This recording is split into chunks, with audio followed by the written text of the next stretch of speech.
years ago? I, male 33, lost my wife 2 years ago. Right now, I'm a single dad of my 9-year-old son. My wife had cancer. It was too much for her to take, but she always said that our son was her strength. She was receiving treatment and spending time at home with our son, as she always said that she wanted to spend as much time at home with our son as possible. She just knew. I took care of our son's needs as well as household, and her family was very supportive. Her sister helped by driving her to the hospital, but my family didn't do much. My brother, age 37, kept coming over and making comments about how our home was a mess and unhealthy for our son. Claimed that he was being neglected and asked what would happen to him after my wife passed away. He bluntly said that it wasn't fair for our son to live like that and kept being negative and telling those things to my wife, making her feel bad and worried. I told him to stop coming over and just leave us alone. I was angry with him, so I went low contact. And 1 month before my wife passed away, I had a visit from the CPS. My wife was home when they came. They did an interview with me and my son, and I explained my wife's condition. They then talked to her sister and informed me that someone called them and filed a report about our situation and possible neglect in our house. Eventually, nothing came out of the report, but my wife never stopped crying, and she got very sick that night. And I'm sure she felt helpless, as if she was a bad mother. I assured her that she was in fact stronger than most people and that the report was nothing, so she shouldn't have been worried. But she couldn't help it. My dad called me a week after, telling me to be careful because my brother reported me to CPS and was bragging about it, hoping they take action. I was livid. I got into a huge argument with him, and all who defended him and I caught contact with him right then. After my wife's funeral, no one visited except for her sister.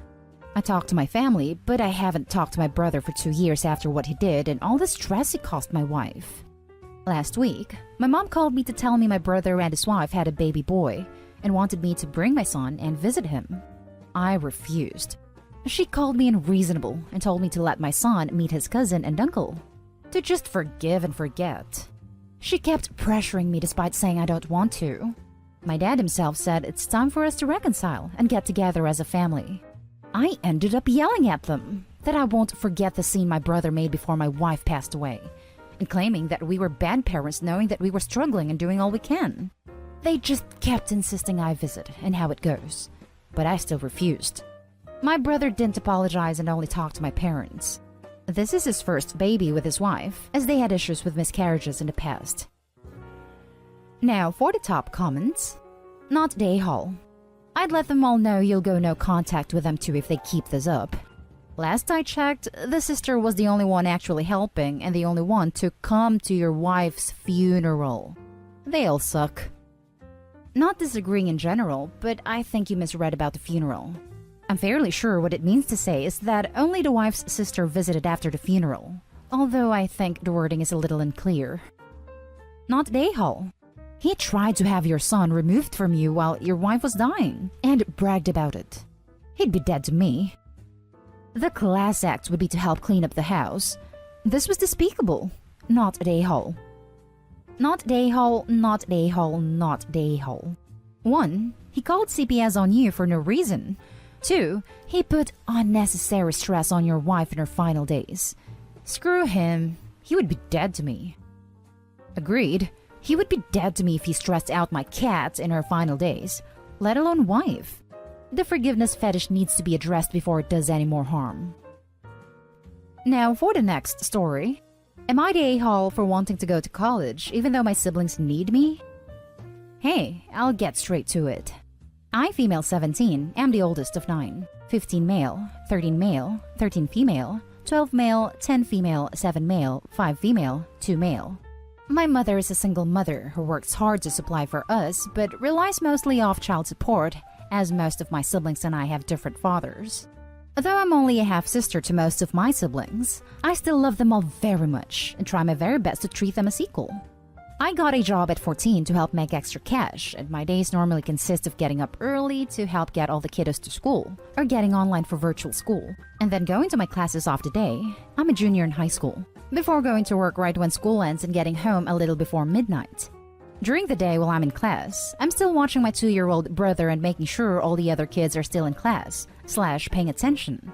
My mom works at a small restaurant nearby from around 7 a.m. to 3 p.m., but when she's home, mostly just sleeps because she's tired from her long shifts. Now, for the actual AITA haul. Recently, I've been looking at and getting ready to apply to colleges, but haven't told my mother.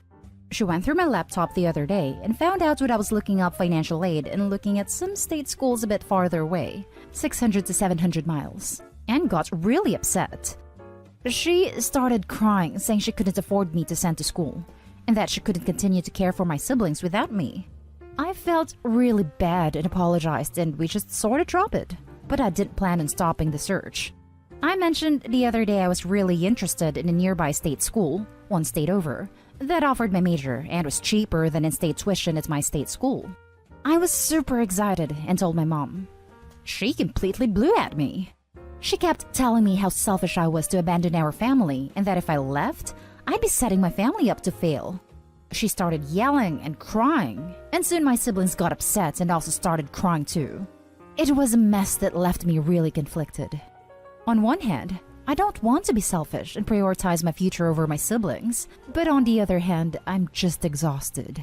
I'm so tired and running on 4 hours of sleep, and then just spending all day either working, babysitting, or doing school.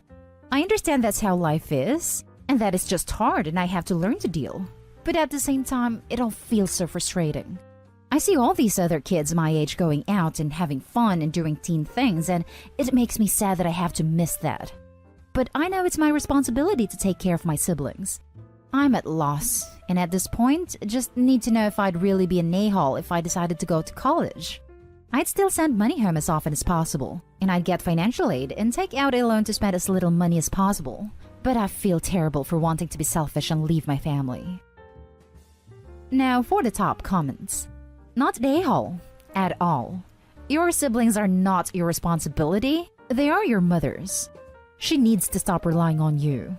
She works 8 hours a day. That's pretty normal. She shouldn't spend the rest of the time sleeping. She needs to be a parent. She chose to have all these kids and she needs to take care of them. Parentification is abuse. You have every right to live your own life. Go to college. You need to think of your own future and how you will support yourself.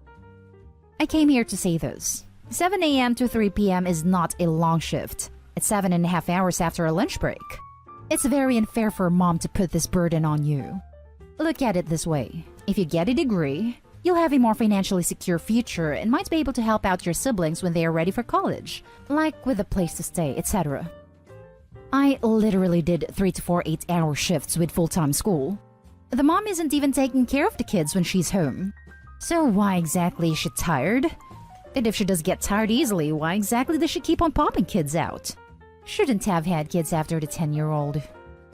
It sucks for mom, but it sounds like she's perpetually dumped after getting pregnant. I don't care how many dads there are. If she can't take care of her kids, she needs to stop having intercourse since she obviously doesn't care about using protection. 9 kids is pretty damn intentional. God, not an a-hole. Please go to college. That is going to get you a job and help you become independent, not your siblings. You are being parentified, which is a type of abuse. Your mom was the one who was so irresponsible for having 9 kids. The next story is titled, Am I the a-hole for telling my mom we haven't had a good relationship in a long time and wanted to go live with my dad? I, 16 female, used to have a good relationship with my mother. That has since crashed and burned since she dated and married my stepdad, Gary, 6 years ago. Gary treats his son, Ian, 19 male, like he's the center of the universe and expects my mother to as well. So she does. Anything Ian wants, Ian gets, and that usually comes at the expense of me. Ian wanted my room when they moved in. I was forced to go to another room to make the transition easier for everyone. Ian wanted a car for his 16th birthday. I didn't get braces for another year. Ian wanted to go on an expensive trip for spring break. I had to give up volleyball to make it happen. Ian wanted to have his side of the family over. I was expected to find somewhere else to be, since I wasn't family. My mother just went along with all of this and acted like it shouldn't affect me at all. My dad was overseas for a long time, and we used to FaceTime, and he was so upset by what he was hearing. He's home now, and is offering to have me come live with him. I'm not seeing a reason not to go, and so I told my mom I wanted to go live with my dad. She predictably freaked out and asked why I did want to do that, and said that we had such a good relationship she didn't understand how this came so out of the blue. I told her that we haven't had a good relationship since she blindly decided to follow Gary's lead and give Ian anything he wanted, and it always came at my expense. My mom tried to argue, so I said I also wanted to leave because she let them kick me out of my own house because I wasn't family. So I was going to go live with someone who was. My mom started crying and said she wouldn't let me go. So I told her that my dad was willing to go to court over it, and I was old enough to be able to say where I wanted to be. She's been a crying mess since I told her, and Gary's being a jerk about how awful I'm being. Here's where I might be the a-hole. He was witching at me about how terribly I'm treating them and how I'm not thinking about them at all. I asked why should I? He never thought of me when he was taking things from me to give to his kid. I said, let's face facts here. You don't care about me. What you care about is losing the child support you spend on your son. He sort of went slack-jawed and I walked off. My dad said my mom called and threatened to take him to court, so he said he'd see her there. Now she's panicking because she realized he is planning on taking her to court over this. Mom and Gary, of course, think I'm the a-hole for making things hard for everyone. But my dad and grandparents say to leave and never look back. Am I the a-hole for wanting to get away from this situation? Now for the top comments. Not the a-hole. I think you hit the nail on the head when you said he was worried about losing your child support. I hope your mother has a job because she is going to have to pay child support to your dad. Exactly. The expensive vacation, his car, and God knows what else for Ian was likely taken out of the child support for her. That's her money. Gary's big mad because his free money is being taken away. Opie, let them stay mad. Take care of yourself and let your dad take care of you too. Nothing that's happening is your fault. Be well and best of luck. Not the a-hole. Go to your dad's house. I'm so sorry this is going on. Not the a-hole. You have been punished for her inability to stand up to her husband for far too long. I hope that life with your dad is amazing and it treats you how you deserve to be treated. You should let him force her to stop treating you as family. You owe them nothing, at all. The last story is titled, Am I the a-hole for telling my parents I resent them for pushing me to spend so much time with my sister? My parents have me, 17 female, and my sister, 14 female. Ever since we were little, my parents have wanted us to spend a lot of time together. And sometimes they have told me I couldn't do something because my little sister wouldn't be invited. Like my best friend's 7th birthday party wasn't 4-year-old friendly. And I was devastated because they went to this really cool water park that I had really wanted to go to. They backed off a little bit when I was like 13 to 15, and then once I started working, they pushed again. I went to school, worked a couple of hours after school and a couple of hours on weekends. Then, when I would have free time to unwind, they would come in and ask me to spend time with my sister. Or why don't I let my sister come and talk to me while I relax? Why don't I go see a movie with my sister? Why am I spending time talking to a friend and not my sister? It's not that we hate each other, but I don't want to spend that much free time with her. We're not super alike. Our interests are different. I still spend some time with her, but I'm closer to my friends because we are bonded over shared interests. I got very frustrated recently because my sister wanted to go to a certain store to get a dress and I was out with a friend. They called me and told me I needed to come home and spend time with her and take her to the store to get the dress. I told them I already had plans, and they told me, well, I have a new plan now and to tell my friend family time called.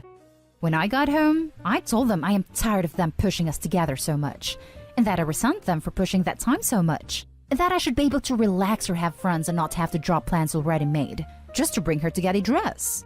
I told them I should be able to do things that she can't, and she should be able to do things that I can't. They told me they were just being normal parents, and that it's the life of a sibling, spending time with them and changing plans for them. I told them they were the reason I didn't get invites to certain parties as a kid, because they were the parents who brought a sibling with invitee, and not everyone likes that. This happened so many times it used to make me feel so bad. Even some actual friends didn't get to invite me because their parents didn't want my sister to come, and my parents wouldn't keep her home. They said that it was the problem of those adults. I told them I blamed them, and that they were wrong to do it, and that spending time with my sister didn't make up for the things I missed. Am I the a-hole? Not the a-hole. And this comment from them. They told me they were just being normal parents and that it's the life of a sibling, spending time with them and changing plans for them. BS. I've never had to cancel plans with friends to hang with my sisters. They didn't have to cancel plans to hang with me. And I've never had a friend cancel a plan with me to go see their sibling, unless it was some sort of emergency. Why can't your parents take her dress shopping? They're obsessed with making sure she has a relationship with you because you're family, but they won't go out with her and let you have your own life once in a while? I know. It would have made much more sense for them to take her shopping. But they said it was something sisterly. It's annoying, and clothes shopping is not my idea of fun. Not a-hole. As a parent of a 13 and 15-year-old, it is not normal to expect them to spend that much time together. I did used to let them attend each other's parties, but to go to someone else's party, you need an invite. No invite? And that son is spending the time somewhere else. It is totally normal for both of you to have different friends and spend time apart. Exactly. But my parents considered an invite for me an invite for her, and vice versa. Not a-hole at all. Your parents, well, there's no nice way to say this. Shouts from the rooftops, your parents are a-holes. That is not normal parenting. Normal parenting would be to recognize that your kids are separate people with their own friends and interests. It is not demanding that one kid essentially give up their life to hang out with the other one. Nope. Did they just not want to bother with two sets of activities? I can't find a reasonable explanation for why they'd want to do this, other than that they want you to look after your sister so they don't have to. And that's the end of this video, folks. As always, leave a comment and hit like and subscribe. And if you want more of this content, turn your notification on to get updated on the latest videos. And I'll catch you in the next one. Stay safe.